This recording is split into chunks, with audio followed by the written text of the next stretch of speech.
जटा जूट धाड़ी, भस्म भभूत शरीर पर लगाए, गले में नाग रुद्राक्ष की मालाएं, जटाओं में चंद्र गंगा की धारा, हाथों में त्रिशूल एवं कटी में बाघंबर और नंगे पांव रहने वाले भगवान शिव का एक ऐसा मंदिर जिसके रहस्यों को अगर आप सुनेंगे तो आपके पैरों तले जमीन खिसक जाएगी। वैसे तो इस मंदिर में विराजमान ज्योतिर्लिंग को अगर आप साधारण तौर पर देखेंगे तो आपको ये साधारण ही लगेगा, लेकिन अगर आप इस ज्योतिर्लिंग को एकाग्रचित्त और बड़े ही ध्यान से देखेंगे और महसूस करेंगे तो ये आपको अंदर से झंझोर कर रख देगा, क्योंकि यहाँ साक्षात भगवान शिव विराजमान है। दोस्तों, हम बात कर रहे हैं भगवान शिव के 12 ज्योतिर्लिंगों में से एक महाकालेश्वर ज्योतिर्लिंग की। यहाँ भक्तों का तांता लगा रहता है, लेकिन इस बात को बहुत कम लोग जानते हैं कि भगवान महाकालेश्वर ज्योतिर्लिंग की उत्पत्ति कैसे हुई थी, और यदि कोई भी राजा, सीएम, प्रधानमंत्री या जनप्रतिनिधि उज्जैन शहर की सीमा के भीतर रात बिताने की हिम्मत करता है तो उसे दंड भोगना पड़ता है। अब ऐसा क्यों है और इसके पीछे का क्या रहस्य है, ये सारी बातें आज हम आपको बताएंगे, और जिसे जानकर आपके मन में भी इस ज्योतिर्लिंग के दर्शनों की इच्छा जागेगी। महान धार्मिक, पौराणिक, सांस्कृतिक, ऐतिहासिक तथा राजनैतिक नगरी उज्जैनी, जो भूमध्य रेखा और कर्क रेखा के मिलन स्थल पर हरिश्चंद्र की मोक्ष भूमि, सप्तर्षियों की वर्णास्थली, महर्षि सांदीपनि की तपोभूमि, श्री कृष्ण की शिक्षा स्थली, भृतहरि की योगा स्थली और न जाने कितने ही महान ऋषियों और महात्माओं की स्थली रही है, जिसका अनेकों पुराणों और धार्मिक ग्रंथों में विशुद्ध वर्णन भरा पड़ा है।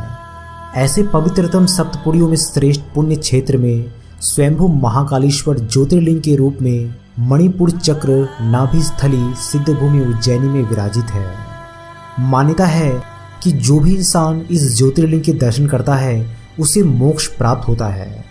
महाभारत में तथा महाकवि कालिदास ने मेघदूत में उज्जैनी की चर्चा करते हुए इस मंदिर की बहुत प्रशंसा की है। उज्जैन की पूरी भूमि को उसर भूमि कहा जाता है, यानी कि शमशान की भूमि। भगवान महाकाल का मुख दक्षिण दिशा की ओर है, इसीलिए तंत्र क्रियाओं की दृष्टि से उज्जैन महाकाल मंदिर का बेहद खास महत्व है। शास्त्रों के अनुसार कहा गया है कि दक्षिण दिशा के स्वामी स्वयं भगवान यमराज है। तभी जो भी व्यक्ति इस मंदिर में आकर भगवान शिव की सच्चे मन से प्रार्थना करता है, उसे मृत्यु उपरांत यमराज द्वारा दी जाने वाली यातनाओं से मुक्ति मिलती है। देश दुनिया से काफ़ी लोग यहाँ पर इसीलिए भी दर्शन करने के लिए आते हैं, जिससे वे अपनी अकाल मृत्यु को टाल सके और सीधे मोक्ष को प्राप्त कर सके। आज जो महाकालेश्वर का विश्व प्रसिद्ध मंदिर विद्यमान है, यह राणोजी शिंदे शासन की देन है। ये मंदिर 3 खंडों में विभक्त है। निचले खंड में महाकालेश्वर, बीच खंड में ओमकारेश्वर तथा सर्वोच्च खंड में नागचंद्रेश्वर के शिवलिंग प्रतिष्ठित है। नागचंद्रेश्वर के दर्शन केवल नाग पंचमी को ही होते हैं। महाकाल की नगरी में हरिसिद्धि, काल भैरव, विक्रांत भैरव आदि भगवान विराजमान है।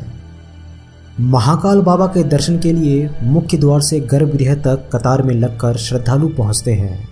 भगवान महाकालेश्वर के गर्भगृह में माता पार्वती, भगवान गणेश एवं कार्तिकेय की मूर्ति के दर्शन किए जा सकते हैं। भगवान श्री कृष्ण ने भी अपनी शिक्षा उज्जैन से ही ग्रहण की थी। मंदिर में एक प्राचीन काल का कुंड भी है।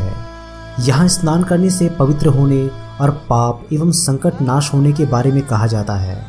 कुछ विद्वानों का ये भी मत है कि महाकालेश्वर ज्योतिर्लिंग ही संपूर्ण पृथ्वी का केंद्र बिंदु है और संपूर्ण पृथ्वी के राजा भगवान महाकाल यहीं से पृथ्वी का भरण पोषण करते हैं। हर सुबह महाकाल की भस्म आरती करके उनका श्रृंगार होता है और उन्हें ऐसे ही जगाया जाता है। आपको जानकर ये हैरानी होगी कि यहाँ पहले महाकाल की भस्म आरती में ताजा मुर्दे की भस्म का ही प्रयोग होता था, किंतु बाद में जाकर शास्त्रीय विधि से निर्मित उपल भस्म से भस्म आरती होने लगी। भगवान महाकाल की भस्म आरती के दुर्लभ पलों का साक्षी बनने का ऐसा सुनहरा अवसर और कहीं प्राप्त नहीं होता। ऐसा माना जाता है कि जो भी इस आरती में शामिल हो जाए उसके सभी कष्ट दूर हो जाते हैं। इसके बिना आपके दर्शन पूरे भी नहीं माने जाते। दरअसल भस्म को सृष्टि का सार माना जाता है इसीलिए प्रभु हमेशा इसे धारण किए हुए रहते हैं। यहाँ के नियम अनुसार महिलाओं को आरती के समय घूंघट करना पड़ता है। दरअसल महिलाएं इस आरती को नहीं देख सकती। इसके साथ ही आरती के समय पुजारी भी मात्र एक धोती में आरती करते हैं। अन्य किसी भी प्रकार के वस्त्र को धारण करने की मनाही रहती है। महाकाल की भस्म आरती के पीछे ये भी मान्यता है कि भगवान शिव जी शमशान के साधक हैं। इस कारण से भस्म को उनका श्रृंगार आभूषण माना जाता है।